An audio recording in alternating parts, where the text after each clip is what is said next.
I don't care what the inflation is in other parts of the country, of the world. I'm sorry they're having inflation in other parts of the world, but them in misery doesn't make my people feel better. They're still miserable. Inflation is hitting people so hard, they're coughing up bones. It's the highest in 40 years.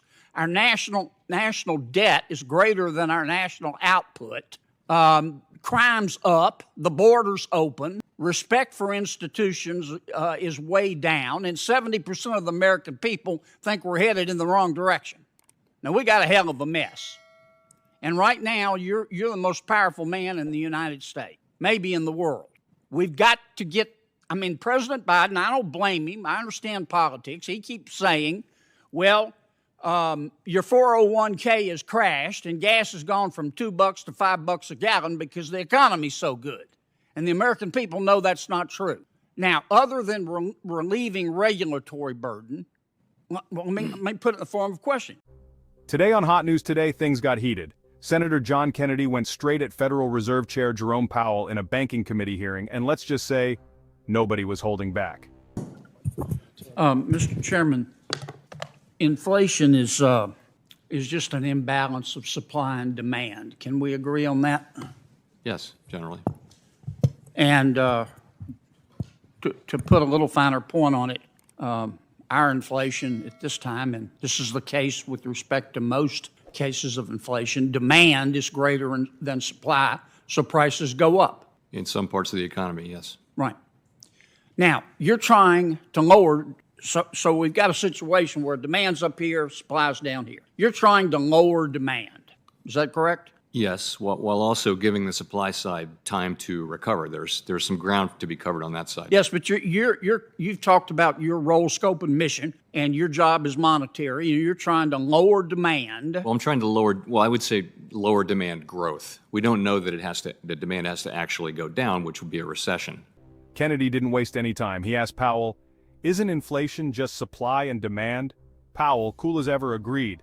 Demand is outpacing supply. That's why prices keep climbing. But Kennedy pushed harder. You're trying to lower demand, right? Powell said yes, but tried to smooth it over, promising the Fed doesn't want a full-blown recession. Kennedy wasn't buying it. He shot back, nearly 70% of the economy is consumers. Well, 70% of our economy is driven by consumer demand. And you're trying to lower demand and slow the economy down. Am I correct? I guess I just say we're slowing down growth. Right. That's what the economy is. The growth. Yeah, okay? Exactly. All right. There's another way. The two aren't exclusive. You alluded to that. You can also lower demand, but you can increase supply. Can you not? Yes. And that would solve inflation. Yes, it would. Now, Congress's job is not to deal with demand per se. A lot of the bills we pass impact demand, but that's the Fed's job. Right. Okay? Now, I'm not going to ask you to comment on any specific bill, but tell me the things that Congress could do right now while you're lowering demand, not you literally, the Federal Reserve, what we can do right now to increase supply.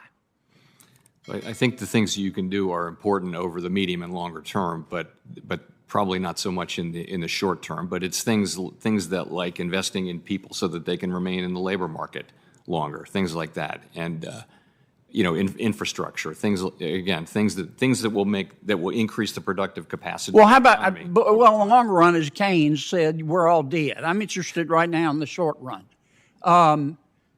What about if we reduce the regulatory burden, let's say on refineries? Wouldn't that incent refineries to start refining more and help on the supply side?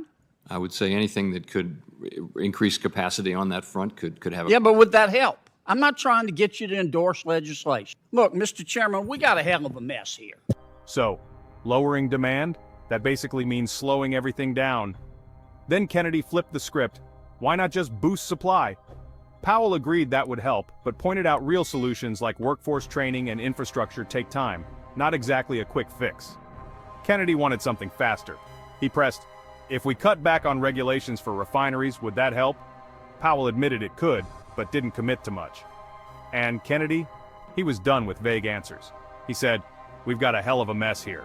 Inflation's hitting my people so hard they're coughing up bones. If you feel inflation burning a hole in your wallet, drop a comment below. Okay, inflation is hitting my people so hard they're coughing up bones. I don't care what the inflation is in other parts of the country, of the world. I'm sorry they're having inflation in other parts of the world, but them in misery doesn't make my people feel better. They're still miserable. Inflation is hitting people so hard they're coughing up bones. It's the highest in 40 years. Our national debt is greater than our national output.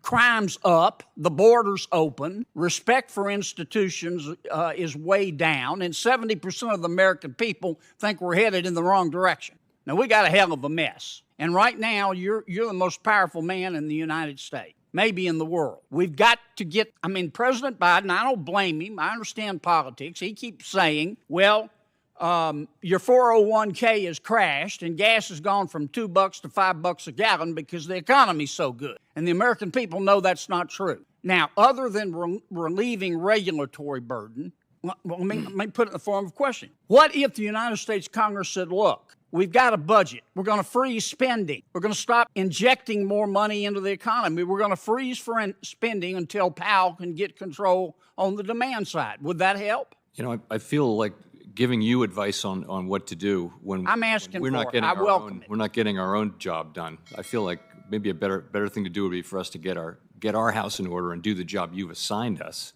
And don't forget to subscribe for more political smackdowns. Kennedy fired one last shot. What if Congress just stopped spending? Freeze it all. No new programs, no foreign aid, nothing, until inflation drops. Would it work? Powell dodged, sticking to his talking points. Raise rates, shrink the Fed's balance sheet.